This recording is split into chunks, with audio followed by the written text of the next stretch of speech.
नमस्कार, तेज हरियाणा से गुरविंदर पन्नू। सिरसा के चोपटा में दयानंद स्कूल के एमडी के सुसाइड मामले में कई सवाल ऐसे हैं जो एक अभी तक भी रहस्य बने हुए हैं, जिन सवालों को लेकर सिरसा की तमाम आवाम और खास करके शिक्षा जगत से जुड़े लोग उन सवालों के जवाब जानना चाहते हैं।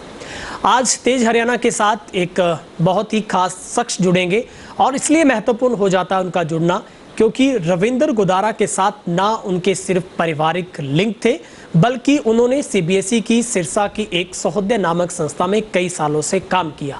ये संस्था स्कूल परिवारों के बीच में आने वाले उन तमाम उलझनों को लेकर कार्य करती थी जो शिक्षा से जुड़े होते थे, और इस संस्था के अंदर रविंदर गोदारा सचिव के तौर पर नियुक्त थे और उनके साथ जो शख्स हमारे साथ जुड़ेंगे वो वहां पर उन 30 सदस्यों में एक अहम भूमिका भी निभाते थे। चूंकि रविंदर गोदारा के साथ अक्सर उनकी कई मुद्दों को लेकर बातचीत होती थी और भी हम कोशिश करेंगे, क्योंकि जो मैंने अपने विश्वसनीय सूत्रों के मार्फत उस शख्स को ढूंढ कर निकाला है ताकि उन सवालों के रहस्य को भी हम पता कर पाएं जो आज उलझन के साथ साथ उस शिक्षा जगत को बेहद सदमा पहुंचा रहे हैं। मेरे साथ मंडी डवाली से सुप्रसिद्ध संस्था हरियाणा पब्लिक स्कूल है, senior secondary school Shergarh HPS, वहाँ से स्कूल के मेरे साथ एमडी हैं आचार्य रमेश सचदेवा जी। हम उनसे बातचीत करेंगे और जानने का प्रयास करेंगे एक एक करके सवालों को, ताकि इस पूरे सिस्टम को समझा जा सके और जो एक तरीके से ना सिर्फ सिरसा बल्कि हरियाणा के भी स्कूल जगत के अंदर एक तरीके से एक बहुत ही गमगीन और एक डर का माहौल इस पूरे एपिसोड के साथ बना हुआ है। आचार्य जी, सबसे पहले तेज हरियाणा वेब चैनल के ऊपर आपका बहुत बहुत स्वागत है। नमस्कार, मैं सभी दर्शकों का और तेज हरियाणा का विशेष रूप से आभार व्यक्त करता हूं, जो इस बहुत ही महत्वपूर्ण विषय के ऊपर सारे आवाम को जो है, जो भी ऐसे कुछ सवाल हैं जो आपके मन में हैं या जनता आपसे पूछती है, आप उन्हें उजागर करना चाहते हैं, मैं यथासंभव प्रयास करूंगा कि मेरी उचित जानकारी के द्वारा मैं आपके दर्शकों को वाजिब जवाब दे पाऊँ। जी शुक्रिया। सर, हम सवालों को शुरू करते हैं। सबसे पहले तो मैं उलझन ये समझना चाहूँगा जिस मुद्दे पर बहुत कम लोग पहुँच पाए, वो है CBSE का रिजल्ट, क्योंकि सबसे बड़ा पेच यहीं पर फंसा था।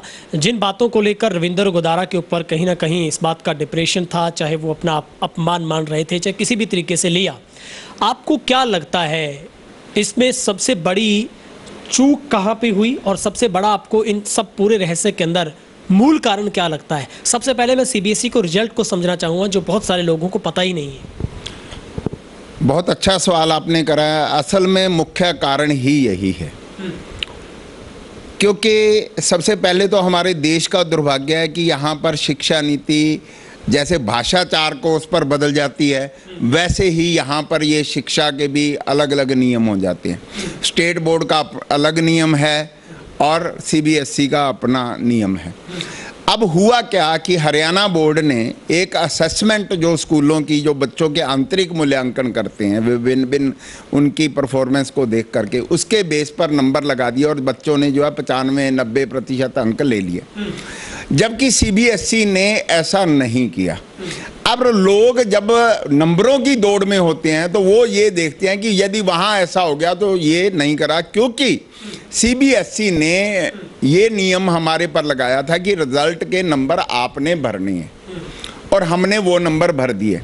अब CBSE ने नंबर तो भरवा लिए, परंतु नंबर भरवाने के साथ साथ CBSE ने जो सबसे बड़ा पेच यहाँ पर फंसाया है, और मैं तमाम दर्शकों से ये विनती करता हूँ कि आप किसी भी स्कूल से उलझने से पहले उस स्कूल की मजबूरी को समझें, उस स्कूल की लाचारी को समझें।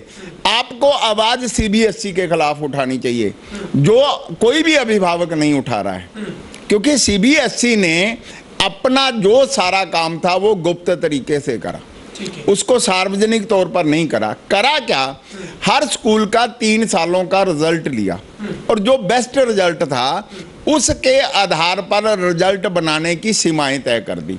जैसे उन्होंने क्या करा कि कोई भी क्लास थी, उसमें उन्होंने क्या करा कि एक रेंज बना दी कि आपके 26% से कम वाले इतने बच्चे थे उस साल में। ठीक है। फिर आपके जो है 26 से 40 वाले कितने थे, 40 से 50 वाले कितने थे, 50 से 60 वाले कितने थे, 60 से 70 वाले कितने थे, 70 से 80 वाले कितने थे, जिसके अंदर हम बंद गए। ठीक है। यदि पिछले साल मेरे कुछ बच्चों का रिजल्ट किन्हीं कारणों से कम आया तो सरकार ने कहा कि इस बार भी आपको उतना ही रिजल्ट देना है, क्योंकि सरकार को यह बात समझ ही नहीं आई कि बच्चे इस साल अच्छा भी तो कर सकते हैं। मैं व्यक्तिगत तौर पर बताता हूं, मेरा 18-19 का रिजल्ट 10वीं का ओवरऑल जो रिजल्ट था वो 37% था। ठीक है। जो कि 19-20 में 5% की छलांग लगा करके 42% पहुंच गया। और मुझे इस बार विश्वास था कि मैं इस बार 50% से ऊपर रिजल्ट कर दूंगा, परंतु मुझे 42 पर बांध दिया गया। यही काम हर स्कूल के साथ हुआ है। जैसे अभी आपने विषय करा कि रविंदर जी के स्कूल में ये जो पेच फंसा, वहां पर रविंदर जी की कोई 1% भी गलती नहीं है। चाहे उनके परिवार को लेकर करके भी बातें कहेगी कि उनके नंबर लगाए हैं। पहली बात तो ये है कि कोई भी बच्चा, वो बच्चा हो सकता है, मैं कहता हूं आज तक नालायक ही रहा हो, नंबर तो इस बार उसके इस बार के पेपरों के आधार पर लगेंगे, पिछले नंबर तो नहीं लगेंगे। जो इस बार उसने अच्छे नंबर दिए हैं तो अच्छे लग जाएंगे, वो किसी से भी इम्प्रूव कर सकता है। अब क्योंकि ये एक नया आयाम आया था शिक्षा का, ऑनलाइन एजुकेशन, जो हर एक को समझ नहीं आ सकता था। कई बच्चों के लिए ये बहुत अच्छा था कि मैं घर पढ़ कर करके पढ़ सकता हूँ, मुझे टीचर की डांट या मेरे फ्रेंड्स की जो मुझे दिक्कतें होती थी उससे मजा लो। बहुत बच्चे बहुत ज़्यादा पढ़ने लग गए और बहुत अच्छा भी कर गए, मेरे स्कूल में भी ऐसा करके गए। परंतु कुछ बच्चे ऐसा थे, अच्छा करने के बावजूद भी हम CBSE की बंदिशों के कारण वो नंबर नहीं दे पाए। दूसरा काम जो मुझे लगता है रविंदर जी के वहां पर हुआ, रविंदर जी ने कोई पार्शलिटी नहीं करी, वो करते ही नहीं थे। वो एक ऐसा शख्स था जो एक ही बात था कि न्याय क्या है, सच क्या है, उसके साथ खड़ा होने वाला था। मैं तो उनके साथ मिलकर करके, हम तो दोनों जो है सहोदया में एक दूसरे के पूरक बन करके काम करते थे। तो वो हमें कभी भी कोई कहा, हम कभी कहते भी थे कि इस सदस्य को ऐसे करो, वो कहता था नहीं, सबको साथ लेकर के चलना है, सबकी मदद करनी है। तो वो वहाँ वो करते थे। अब CBSE ने क्या करा, CBSE ने हमारे से जब असेसमेंट भराई तो इस बार, मतलब हर साल ही होता है, उन्होंने जो रोल नंबर हैं स्टैंडर्ड मैथ और बेसिक मैथ के हिसाब से रोल नंबर चढ़वा लिए और उससे हमने असेसमेंट भर दी। परंतु जब फाइनल रिजल्ट भराया वो रोल नंबर सीधे कर दिए। अब मैंने अपने रोल नंबर उस हिसाब से लिस्ट बना रखी थी, भी असेसमेंट ऐसे भराई है तो वैसे ही अब भर दूंगा, परंतु वो रोल नंबर चेंज हो गए। ऐसा मुझे लगता है कि रविंदर जी के पार्ट पर यदि कोई गलती हुई है, यदि, वैसे मुझे लगता नहीं क्योंकि ये तो वही जानते हैं, परंतु वास्तव में वो गलती इस कारण से भी हो सकती है। तो इसमें पूरा और पूरा जिम्मेवार CBSE है और CBSE ने अब एक मौका भी दिया है और उस CBSE ने पूछा है कि आपको हमारी जो पॉलिसी बनी थी, यदि आपको उससे शिकायत है तो हमें भेजो। और मैं व्यक्तिगत रूप पर ये शिकायत वहां पर भेज रहा हूं, क्योंकि हो सकता है अगले साल फिर पेपर ना हो, हम तो फिर 42% पर अटके रहेंगे, तो इसका मतलब हम कभी तरक्की कर ही नहीं पाएंगे, जो कि CBSE को समझना है। दूसरा, मैं CBSE का वैसे आभार भी व्यक्त करता हूं। CBSE ने सारे बच्चों का एक साल बचा दिया। CBSE या कोई भी बोर्ड चाहता तो सारे साल को कैंसिल भी कर सकता था कि ये पेपर इस साल नहीं होंगे, अगले साल होंगे। तो CBSE ने हर बच्चे के 365 दिनों की कीमत को जाना है, हर स्कूल के 365 दिन की कीमत जाना है। देश की आने वाली पौध के लिए कोई अवरोध नहीं पैदा करा। CBSE ने ये काम अच्छा करा है। CBSE ओवरऑल रिजल्ट के लिए जो उसने 12वीं में फैसला लिया है कि वहां पर आप ओवरऑल रिजल्ट में 2% तक की इंप्रूव कर सकते हो और 1% फिर CBSE ने खुद कर दिया, वो बंदिश उसने 10वीं पर लगाए रखी, वो नहीं हटाई। वो ना हटाने के कारण अब जैसे एक बंदिश लगाई थी 26 से कम वाली, लोगों ने ये इसका मतलब ये भी निकाला कि हमने पिछले साल हमारी 14 कंपार्टमेंट आई थी, इस साल भी 14 देनी है। उन्होंने बच्चों के नंबर, चाहे वो बच्चा पास था, उसको कंपार्टमेंट में डालना पड़ा। ये CBSE की दिक्कत थी। आचार्य जी, आपको लगता है जो रविंदर गोदारा ने जो परिणाम वहाँ पर सेट किया था, जो उन्होंने तैयार किया था, वो CBSE के खिलाफ था? उस पॉलिसी के खिलाफ था, या फिर उन्होंने वो कोशिश में कामयाब रहे कि उन्होंने अपने चाहितों को, अपने बच्चों को ज़्यादा नंबर दिए? क्योंकि विवाद तो यही फंसा था ना, उनके ऊपर आरोप तो यही लगे थे। नहीं, ऐसा नहीं है। देखिए हुआ क्या है, आप पहली बात तो सीबीएसई अपने आप में ही क्लियर नहीं थी।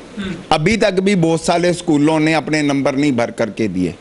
सीबीएसई को ये समझ ही नहीं आ रहा कि हम इतने बड़े तंत्र में कैसे इस व्यवस्था को एकलव्य। सीबीएसई के सामने भी चैलेंजेस है इंटरनेशनल लेवल पर, क्योंकि ये बोर्ड है, वहाँ की व्यवस्थाएं और हैं, इस स्टेट की और हैं, दूसरी स्टेट की और हैं।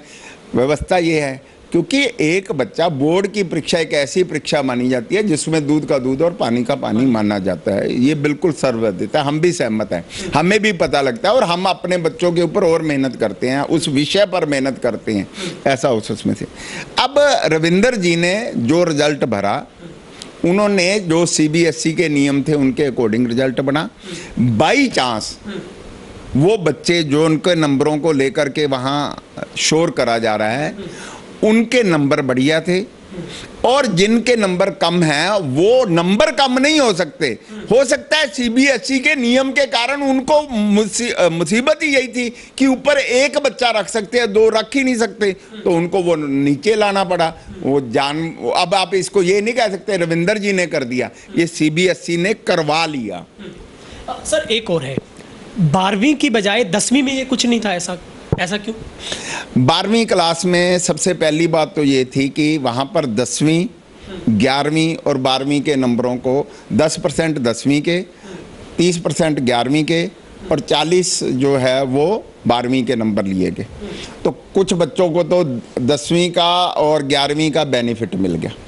दूसरा, यहाँ पर क्या हुआ कि 40% जो नंबर थे तो उस पर बच्चों के ऊपर जो है वो भार कम पड़ा, यानी कि यदि कोई बच्चों के नंबर कम भी हुए तो वो एक सेक्शन में कम हुए, दूसरे में नहीं है, तो उनको भरपाई होगी, जो कि यहाँ पर नहीं था।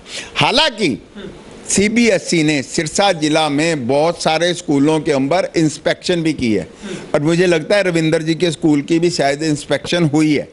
मुझे पक्का नहीं पता है क्योंकि ऐसा उसमें है, क्योंकि कई बार वो सीबीएसई की टीम ऐसे टाइम पर आ रही थी जब स्कूल बंद हो चुका था, और पिछले दिनों रविंदर जी बाहर भी गए हुए थे, तो शायद उनका संपर्क ना हो पाया हो। परंतु सीबीएसई ने ऐसा नहीं है कि स्कूलों को चेक नहीं करा, हर स्कूल को चेक करा, मेरे स्कूल को चेक करा कि भी आपने नंबर कैसे दिए हैं, और हमने जो नीति उनकी थी हमने उनके सामने रख दी कि भी ये नीति ऐसी हुई। आचार्य जी, रविंदर गोदारा ने सुसाइड कमिट करने से पहले अपना एक वीडियो जारी किया, 4 मिनट से ज़्यादा का वीडियो है।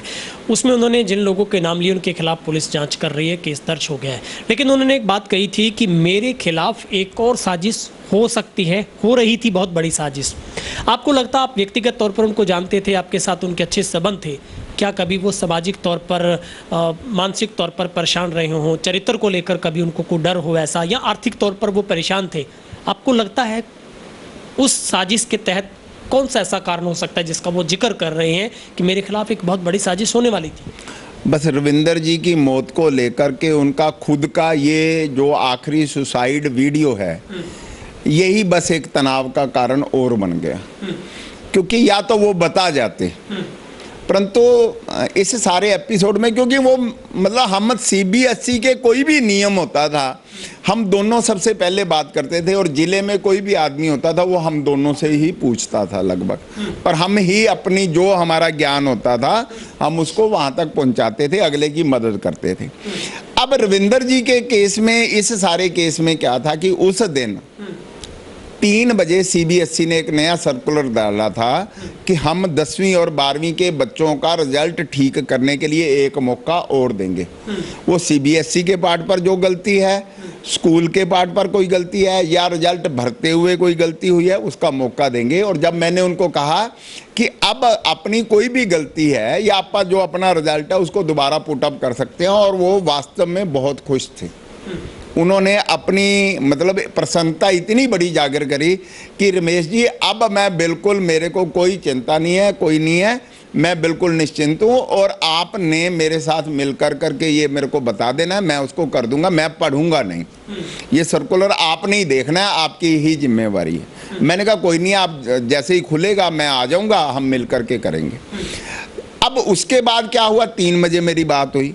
3 बजे के बाद रात को 9:30 बजे उनका फ़ोन बिजी आया। अब वो फ़ोन बिजी का कारण ये भी हो सकता है कोई एक कॉल कर रहा था, मैं भी कॉल कर रहा था, तो हो सकता है मेरा बिजी हो या तब तक है। मुझे को लगता है कि 4 बजे जब वो सिरसा से अपने परिवार को वहाँ छोड़ने गए हैं, उस दौरान वो सो कॉल्ड यूट्यूबर या अभिभावक या किसी और व्यक्ति ने उनको धमकाया है। उनको कैसे धमकाया? उनको इसलिए धमकाया क्योंकि आपने देखा होगा, इनको सबसे बड़ा क्या था, जब इनका जो है उस यूट्यूबर ने सीधे तौर पर लाइव एक पार्ट 1, पार्ट 2, पार्ट 3 करा करके जारी करने शुरू कर दिए। और ये पिछले 2 सालों से कर रहा था, और वो अपने बच्चों की फीस भी नहीं देना चाहता था, अपने साथ साथ और बच्चों की भी फीस माफ कराने के लिए चला रहता था। हो सकता है किसी ने, क्योंकि आज टेक्निक बहुत हो गया है, उनको ये धमकी दी हो कि तेरा जो है हम कोई ऐसा एडिटेड वीडियो बना करके जारी कर देंगे जिससे तेरे को जीने लायक नहीं छोड़ेंगे। और जब आदमी के सामने होता है कि मेरे को पहले भी बच्चों के सामने इतना बेइज्जत किया गया है, मेरी कोई ऐसी वीडियो यदि वो कर देते, मैं किस किस को सफाई दूंगा? तो इसका मतलब यही है कि मुझे अब मरना ही होगा। मुझे उनके हाथों मरना है या खुद मरना है, तो वो उस मर में। ये बात इस बात से भी उजागर होती है क्योंकि हनुमान पूनिया ने जो अपनी सफाई में वीडियो जारी करा, उसने ये कहा कि असली दोषी ना बच जाए। या तो उसको असली दोषी पता है, वो अपने असली दोषी का नाम बताए। और ये बात उस अभिभावकों को भी बतानी पड़ेगी जो किसी प्रिंसिपल से बात करने से पहले कैमरा साथ लेकर के जाते हैं। ये भी एक रंजिश का परिणाम है जिसका वो शिकार हुए। आचार्य जी, आपको लगता है कि इस पूरे एपिसोड में जिस तरीके से कैमरे की एंट्री होती है, अभिभावक वहाँ पर पेरेंट्स पहुँचते हैं, वहाँ पर बच्चे पहुँचते हैं और साथ में कैमरा पहुँच जाता है, आपको लगता है वो सब कुछ ठीक था?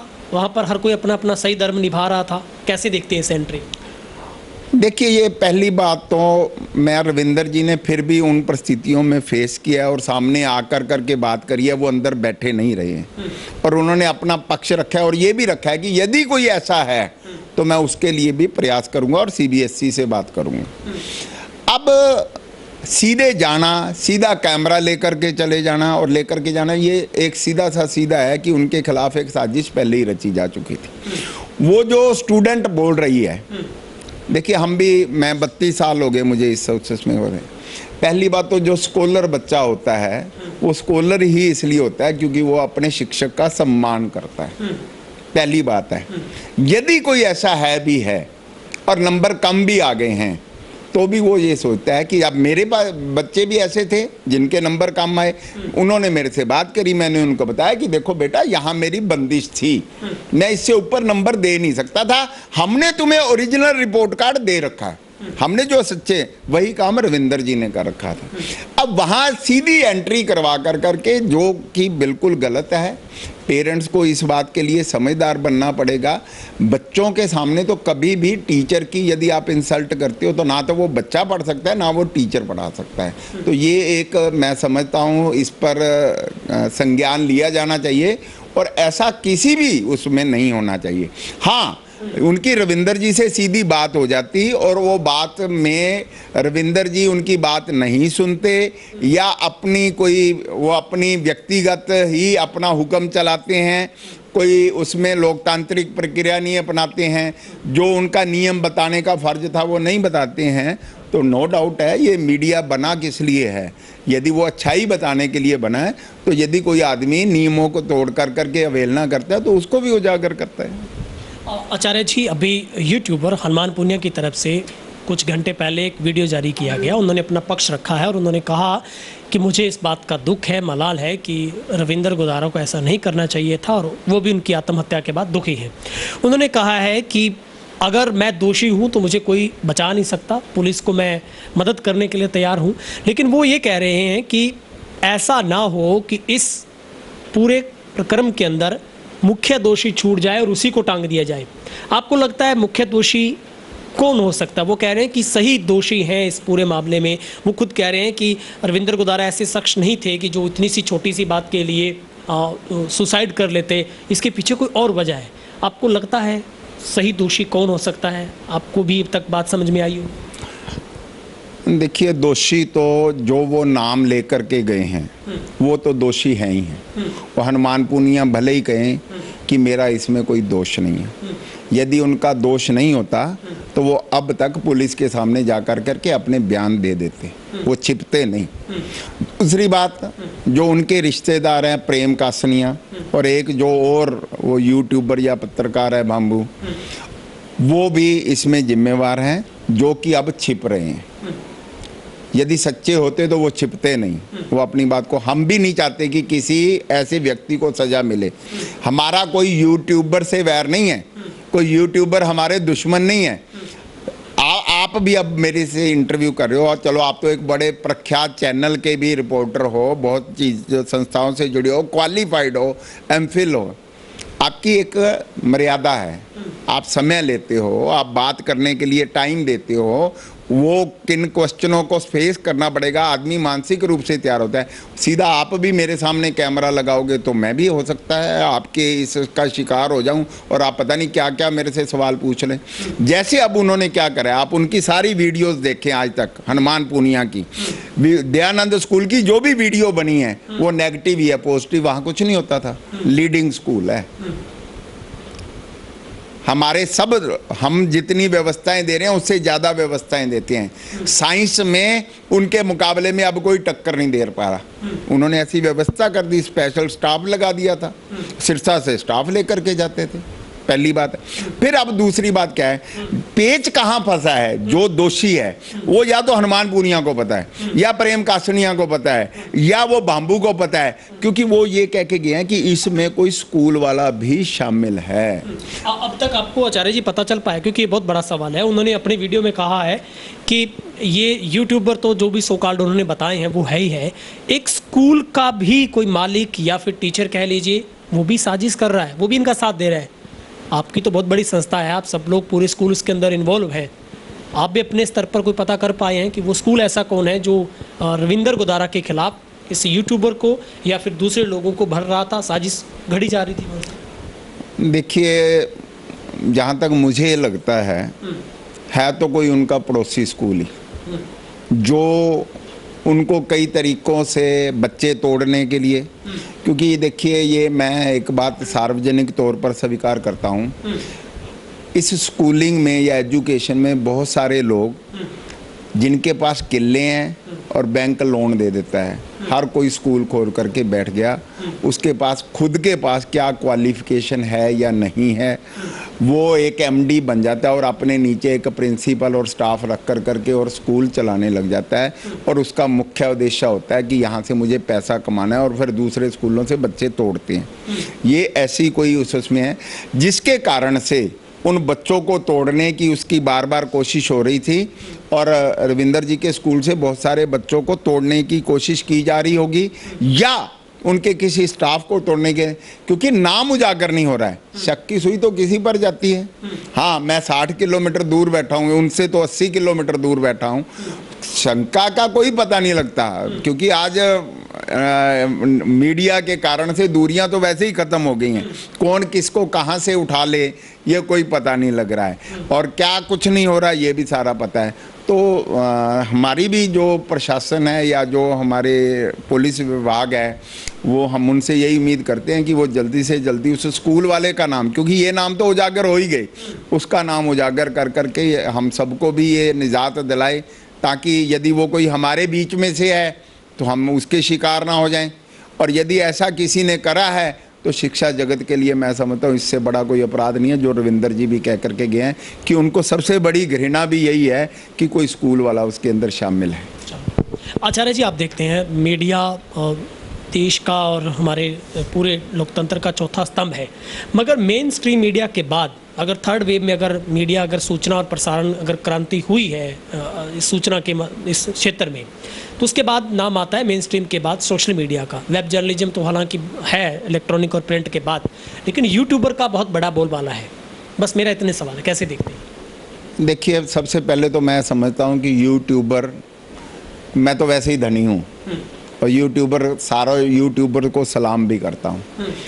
आज मैं स्कूल में बैठा हूँ, तो मेरे लिए तो पढ़ाने का एक साधन बन गया है। मेरे कौन से लेसन को मैं बना करके नहीं चला रहा, तो काम तो मैं भी यूट्यूबर वाला ही कर रहा हूँ। मैं भी बच्चों को इसी माध्यम से ही पढ़ा रहा हूँ। यूट्यूबर होना कोई बुरी बात नहीं है। यूट्यूबर जो है हम लोगों के, मैं कहता हूँ हमारे स्कूल की एडवर्टाइजमेंट कैसे करते हैं, हम यूट्यूबर से ही करते हैं। हमारे पास कोई अफोर्ड थोड़े हम आज तक या जी न्यूज़ तक जा करके चैनल करेंगे। आप लोग ही हमारा करते हो। हमारे कितने कार्यक्रम हैं जिनको आप जन जन तक पहुंचाते हो, वो हमारे अच्छे संस्कारों की बात होती है। यदि हम कोई गलती करेंगे तो यूट्यूबर हमें पकड़ेंगे, इसमें कोई वो नहीं है। सवाल क्या है, सवाल यहाँ फंसता है कि यूट्यूबर की मंशा पकड़ना नहीं है। यूट्यूबर का काम ये भी है कि यदि कोई गलत हो रहा है तो वो एक उसमें कड़ी बन करके उसको निपटाने का भी काम करे। और यदि मेरे जैसा यदि कोई नहीं सुधरता है तो उसको फिर कैसे भी यूट्यूबर कर सकता है, उसमें कोई। अभी चोपटा के अंदर उनके बाद एक श्रद्धांजलि सभा रखेगी। बहुत जन जन को इस बात का बहुत बड़ा आघात है और बहुत बड़ी संख्या में लोग उनके स्कूल के पेरेंट्स की बात करें, एक्स स्टूडेंट की बात करें, वहाँ पर पहुँचे हैं। आपको लगता है इन सब के बाद में जिस तरीके से जन जन की आवाज़ उनको न्याय दिलवाने की है, आपको कोई पारिवारिक कारण भी नज़र आता है रविंदर गोदारा के उस पूरे एपिसोड के पीछे? क्योंकि ये भी बहुत सारे सवाल, हालांकि इसका 100% में कोई मायने नहीं है इस सवाल के, लेकिन फिर भी आपको लगता है कोई पारिवारिक कारण भी उनके लिए सबसे बड़ी अड़चन था उनके उस पूरे मंसूबों में और उनको ये अंजाम करना? देखिए, रविंदर जी जैसी शख्सियत को मैं तो 1000 बार अपना जो भी कुछ सर्वस्व न्यौछावर कर दूं वो कम है, क्योंकि वो शख्सियत ही ऐसी थी। बार बार अंदर से वो आंसू अंदर ही टपक रहे हैं। मैं जनता के सामने रो करके कोई वो नहीं करना चाहता हूँ।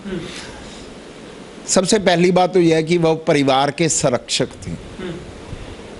बहनों का परिवार, भाई का परिवार, चाचे ताऊओं के परिवार, वो सब को एक मार्गदर्शक के रूप में काम चलते थे।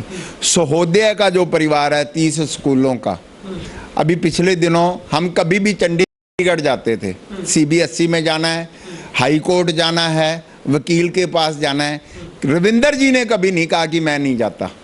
अपनी गाड़ी निकालनी, या हम जब भी कहते जहाँ आ जाओ वहाँ जाते। बहुत बार तो मेरे को डबल से ही लेकर के गए हैं कि तेरे को भी साथ तो चलना है, क्योंकि हम जाते ही इकट्ठे थे। हमारा कभी मुझे लगता ही नहीं वो अकेले गए हों या मैं अकेला गया हूँ, ऐसा संभव ही नहीं था। तो उनके परिवार में ऐसी कोई स्थिति नहीं थी। और अब तो वैसे ही उनको जब शादी के लगभग 13-14 सालों बाद उनके घर में बेटा हुआ था, अब वो बेटा 5.5-6 साल का बच्चा है, तो वो पूर्ण रूप से संतुष्ट थे। कोई आर्थिक रूप से भी उनको कोई तंगी नहीं थी, पारिवारिक रूप से भी कोई तंगी नहीं थी। अभी पिछले दिनों तो उन्होंने अपने भांजे की भी शादी की थी, सब कुछ बहुत बढ़िया था। सवाल क्या है, परिवार के कुछ और अंग भी होते हैं जो दूर दराज के रिश्तेदार होते हैं, उसमें वो है प्रेम का सनिया, जिसको वो अपना रिश्तेदार कह करके बता रहे हैं। रिश्ता क्या था ये हमने पूछा नहीं, क्योंकि अब तो वो चला ही गया, अब कभी बात भी नहीं हुई है। ऐसे जो लोग हैं वो शायद उनके पीछे पड़े हुए थे, या तो क्योंकि उनकी तरक्की को नहीं देख रहे थे, क्योंकि उनके स्कूल के साथ साथ और भी बिजनेस चलते थे, और स्कूल तो जो है वो मिलकर के चलाते थे। उनके जो जीजा थे भरत जी, वो मिलकर के चलाते थे, कोई स्कूल को वो व्यक्तिगत रूप से नहीं चलाते थे। और स्कूल उनके लिए कोई आय का साधन भी नहीं था।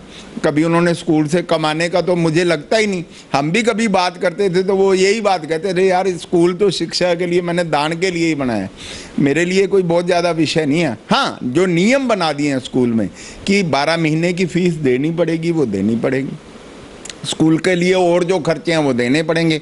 और हमारे एरिया में लीड एजुकेशन को प्रमोट करने वाले, he was the first man who has initiated this, तो आई सल्यूट हिम। ऐसा कोई पारिवारिक कारण मुझे ध्यान में नहीं आता। आचार्य जी, मेरे आखिरी 2 सवाल है, बहुत महत्वपूर्ण सवाल है।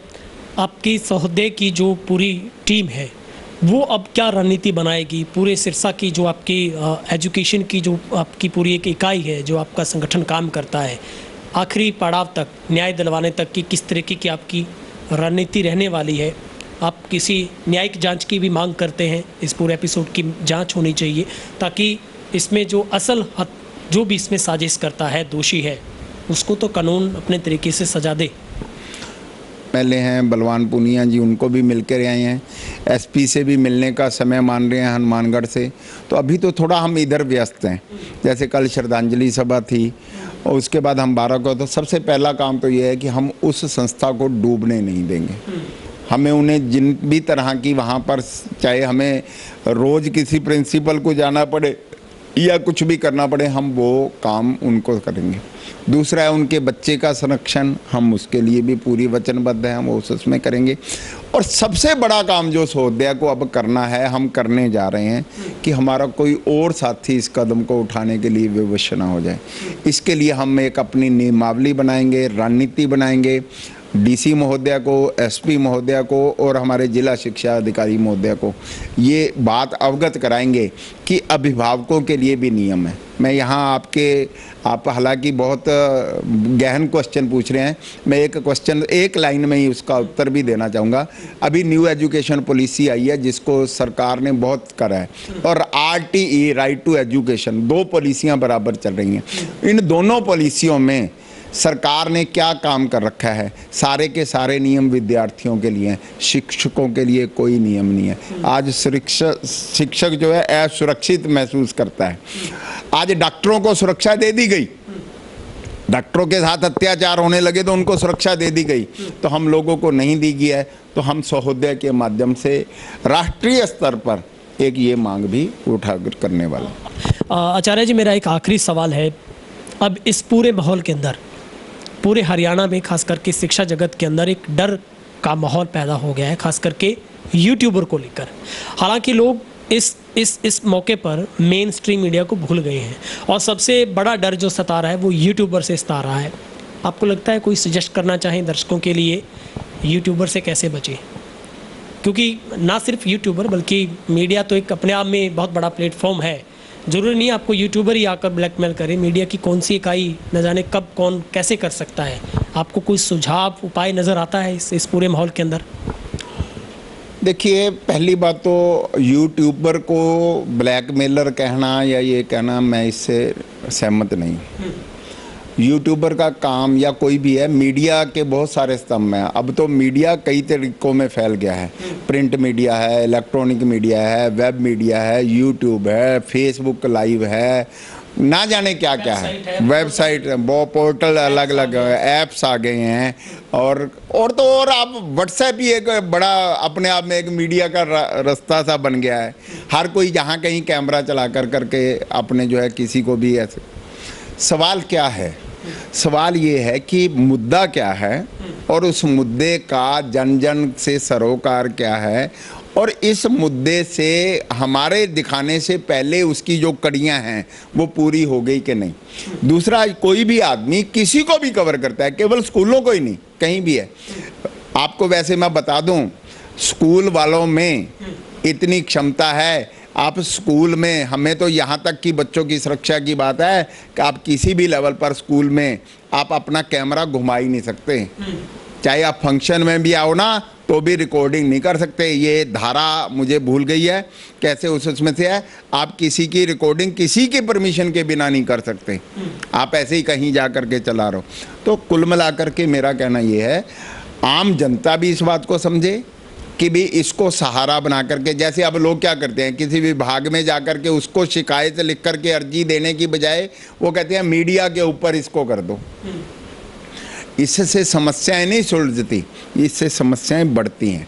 यूट्यूबर जो लोग भी ऐसा करते हैं वो अपनी मर्यादाओं को लांघ कर करके ऐसे कोई काम करते हैं, और उसके पीछे उनका कोई ना कोई आप लोग हो, आप हमें कवरेज देते हो, आप हमें जन जन तक पहुंचाते हो, और आपकी कोई आय का भी कोई साधन होगा। केवल यूट्यूब जो है उसकी मोनेटाइजेशन या उसकी TRP आपको पैसा नहीं देगी। आपके लिए भी हम एक कस्टमर कहीं कहीं हैं। हमारा काम क्या है, उस मर्यादा में सारा काम चलना चाहिए। और यदि कोई कहेगा कि तेरी फलां वीडियो बना दूंगा, तेरी बस ऐसे जा रही थी, उसने राइट मोड़ दिया, लेफ्ट मोड़ना था, और मैं तेरे को वो कर दूंगा, और फिर बदनाम करूंगा किसी भी बात को लेकर करके, और उसके बदले में पैसे दे तो फिर वो नियम ठीक हो जाएगा, तो ऐसे यूट्यूबर तो हमेशा ही वो लोगों की नज़रें में तिरस्कार प्राप्त करेंगे। और इस केस में भी यही हुआ है, रविंदर जी के केस में भी कुछ और नहीं हुआ। तो हनुमान पूनिया ने पहली वीडियो बनाई, उसको लिखा पार्ट 1। इसका मतलब क्या था कि उसने 5-7 कड़ियाँ पहले ही सोच रखी थी कि मैं एक एक करके दिखाऊंगा। आप उसकी दूसरी कड़ी देखो, वो अगले दिन कोई फीस वाला गया है, फीस वाले का कोई मुद्दा नहीं था, उसने क्या करा, जाकर के उनसे पूछा आप कल वाले मुद्दे पर क्या कहना चाहते हो। तो ये साफ पता लग रहा है कि वो इंटेंशनली उसको ब्लैकमेल करना चाहता है, और वो उसकी आड़ में जो है रविंदर जी को इतना प्रेशराइज कर गया कि रविंदर जी इस कदम उठाने के लिए विवश हो गए। अभी सर सवाल इस मुद्दे से जुड़ा नहीं है, लेकिन फिर भी है, फीस को लेकर भी पेच फंसा है, क्योंकि ये बात उसमें एक वायरल वीडियो में भी नज़र आ रही है कि इसमें कुछ लोग ये कह रहे थे कि ये फ्री की स्कूल वाले फ़ीस ले रहे हैं, 2 साल हुए स्कूल बंद है, इनको फ़ीस का कोई औचित्य नहीं बचता है। आपको लगता है फ़ीस को लेकर भी तनाव स्कूलों पर है? बहुत ज़्यादा तनाव है। सबसे पहले तो पेरेंट्स इस बात को समझे कि आपको रिजल्ट तो 1 साल का मिल रहा है, 1 महीने का तो नहीं मिल रहा। आपके बच्चे का साल बच रहा है। आप CBSE ने पेपर नहीं लिए, क्या उसने फीस नहीं ली? कोई बोला है? इतनी फीस ली है, 200 करोड़ रुपया CBSE के पास इकट्ठा हुआ है, कोई बोला है? और एक स्कूल के लिए बोलता है। और माँ बाप को एक बात समझनी पड़ेगी, जो उनके बच्चों को पढ़ाता है क्या उसको रोटी खाने का अधिकार नहीं है? जो उनके बच्चों के लिए सफाई करता है क्या उसको रोटी खाने का अधिकार नहीं है? जो उनके बच्चों को बस पर लेकर के जाता है क्या उसको रोटी खाने का अधिकार नहीं है? और उनकी रोटी क्या है, जरिया क्या है? फीस है। हाँ, ऐसा कोई भी स्कूल जिसने फीस के द्वारा अपने महल खड़े कर लिए, प्रॉपर्टियां बना ली, FDयां बना ली, जैसे अभी फरीदाबाद का एक स्कूल था, दिल्ली का एक स्कूल था, जिनके पास 40-40, 50-50 करोड़ की, दिल्ली के तो एक स्कूल के पास 243 करोड़ की FD है। ऐसे स्कूल यदि कोई ऐसा काम करते हैं या ऐसे दुख में पेरेंट्स के ऊपर कोई वो नहीं करते हैं, बिल्कुल उनको लगाम लगानी चाहिए, सरकार को नियम बनाना चाहिए। और हम तो बड़े समय से ये मांग कर रहे हैं कि सरकार प्राइवेट स्कूलों की मिनिमम फीस का एक नियम बनाए। और वहाँ कोई उसमें माँ बाप क्या करते हैं, ये पिछले साल से लेकर के इस साल तक एक बहुत बढ़िया काम हुआ है। कोरोना ने ये सिखाया भी है कि स्कूल से SLC लेकर के दूसरे स्कूल में दाखिल हुआ जाता है। लोगों को पता ही नहीं था, लोग जब मर्जी जिस मर्जी स्कूल में चले जाते हैं। हालांकि मान लो मैं हूँ, मैं आज भी मेरी एक स्थिति क्या हुई, एक गांव से बच्चे आते थे, वो 2 बच्चे डबल ही शिफ्ट कर गए। नो डाउट है, आज़ादी है उनको। अब मैंने उन बच्चों की फीस जो है, उस वैन में 10 बच्चे आते थे, जो खर्चा था मैंने 10 पर बांटा था। अब वो 2 हट के मुझे 8 पर बांटने का अधिकार नहीं है। वो 2 का खर्चा कौन सहेगा? स्कूल सहेगा। स्कूल कौन सहेगा? फीस सहेगी। फीस कौन सहेगा? टीचर की सैलरी सहेगी। मैं उसकी पूर्ति कहाँ से करूंगा? या ड्राइवर को कम दूंगा या उसको। रविंदर जी वाले केस में क्या होता था? रविंदर जी वाले केस में क्या था, वो नियमों से बंधे हुए आदमी थे कि मेरा ये नियम है, मैं ऐसे ही हूँगा, आपने कुछ भी करना है मुझे उसकी सूचना दो।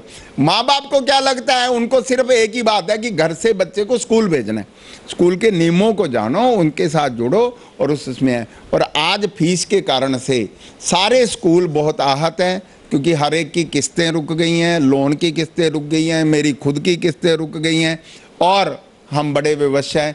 जब हमारे पर कभी इन किस्तों को लेकर के कोई तलवार चली तो पता नहीं है, फिर हम भी शायद ऐसी किसी दुर्घटनाओं का शिकार हो सकते हैं, जिसके लिए सहोदय भी प्रयास करेगा। हम सरकार से भी विनती करते हैं आपके चैनल के माध्यम से कि सरकार इन स्कूलों को सुरक्षा प्रदान करे, क्योंकि यही स्कूल हैं। सरकार को अच्छे टीचर मिलते हैं, कौन देता है? प्राइवेट स्कूल उनको एक्सपीरियंस दे करके भेजता है। हमारी इंडस्ट्री है, हम यहाँ पर अच्छे टीचर तैयार करते हैं और सरकार उनको ले जाती है। हम कभी नहीं कहते, हम फिर नहीं तैयार करते हैं, मिलिट्री की तरह काम करते हैं। तो मेरा निवेदन है, तेज हरियाणा के माध्यम से मैं रविंदर जी को पुनः अपने श्रद्धा सुमन अर्पित करता हूँ और प्रशासन से आग्रह करता हूँ कि आप दोषियों को सजा दो, बिल्कुल कोई पक्षपात मत करो। हम नहीं कहते रविंदर जी के प्रति पक्षपात होना चाहिए कि वो मर गया इसलिए उसको कोई बेनिफिट मिलना चाहिए, नहीं मिलना चाहिए। उसको न्याय मिलना चाहिए, उसको बेनिफिट नहीं मिलना चाहिए, उसको न्याय मिलना चाहिए। और सारे पेरेंट्स से भी निवेदन है कि आप स्कूलों को आपके बलबूते पर ही हैं, हमारे रिश्तेदार आप हैं, हमारा परिवार आप हैं, हमारा सब कुछ आप हैं, और सरकार हमें सुरक्षा प्रदान करे ताकि रविंदर की तरह कोई और साथी ना बिछड़ जाए। इन्हीं बातों के साथ मैं अपनी बात यहीं समाप्त करना चाहता हूँ। बहुत बहुत शुक्रिया सर तेज हरियाणा के साथ जुड़ने के लिए। धन्यवाद। तो ये थे हमारे साथ मंडी डबवाली से हरियाणा पब्लिक स्कूल के संचालक रमेश सचदेवा जी, जो हमारे साथ बातचीत कर रहे थे। हम उनका शुक्रिया अदा करते हैं, उन्होंने वक्त निकाला और हमारे साथ बेबाक तरीके से बात की। दरअसल मीडिया का काम भी देश को एक अच्छी दिशा प्रदान करना है, आईना समाज के सामने रखना है। ठीक उसी तरीके से स्कूल भी हमारा कल का भविष्य तय करते हैं। यही स्कूलों से देश को नेता, खिलाड़ी, डॉक्टर न जाने हर तरह से मानवता का उद्धार होता है और स्कूल सबसे अहम कड़ी है।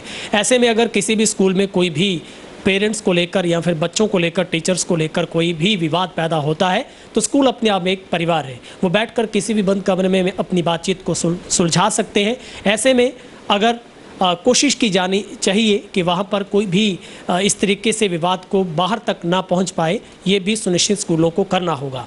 मगर मीडिया को भी, चाहे वो मेन स्ट्रीम मीडिया की बात हो, चाहे सोशल मीडिया की बात हो या चाहे यूट्यूबर की बात हो, वो भी कोशिश करें सब लोग मिलकर कि हम समाज को एक अच्छी दिशा प्रदान कर सकें। हम लोगों को सिर्फ आईना दिखाने का काम करें ताकि समाज में इस तरीके की घटनाएँ कभी भी दोबारा से ना दोहराई जा सके। मगर सिरसा में इस पूरी घटना के बाद खास करके स्कूली जगत के अंदर एक तरीके से शोक की लहर है और स्कूलों में भी खास तौर पर यूट्यूबर के प्रति गुस्सा देखने को मिल रहा है, क्योंकि सिरसा में कई ऐसे स्कूल हैं जिन्होंने अपने अपने तरीके से नियमों को बनाया है कि वो स्कूलों में किसी भी यूट्यूबर को एंट्री नहीं देंगे, बशर्ते आपको अपना आई कार्ड या फिर सर्टिफिकेट या फिर आपको अपनी डिग्री डिप्लोमा दिखाना होगा। हालांकि इन नियमों को लागू कर पाना, इस विषय में कह पाना बड़ा मुश्किल होगा कि ये कैसे और कौन तय करेगा, क्योंकि अलग अलग स्कूलों के और चाहे मीडिया की बात हो तो उनके अलग अलग मानक हैं। उन मानकों पर चलना हर किसी का दायित्व और धर्म बनता है। मगर हम भी यही मांग करते हैं कि ऐसे मामलों में निष्पक्षता के साथ जाँच होनी चाहिए, कानून को अपना काम करना होगा और इसमें जो भी दोषी हैं उनको कड़ी से कड़ी सज़ा मिले। और समाज में ना सिर्फ स्कूलों का इस तरीके से कोई भी एपिसोड सामने आकर बदनाम हो, ना ही मीडिया किसी स्तर पर बदनाम होना चाहिए, क्योंकि मीडिया ने देश की आज़ादी दिलवाने से लेकर अब तक देश के लिए हर उस जगह पर खड़ के संघर्ष किया है और मीडिया का ये काम भी है। ठीक इसी तरीके से स्कूलों ने भी उन स्थितियों से गुजरकर देश को प्रधानमंत्री से लेकर सैनिक से लेकर नेता और डॉक्टर, अच्छे खिलाड़ी हमें दिए हैं। ये सब कुछ संभव स्कूलों की वजह से हो पाया है। अगर मैं भी कुछ बोल पा रहा हूँ तो ये किसी गुरु और किसी स्कूल की ही देन मेरे लिए है। कैमरामैन हेरबेट के साथ गुरविंदर पन्नू, तेज हरियाणा।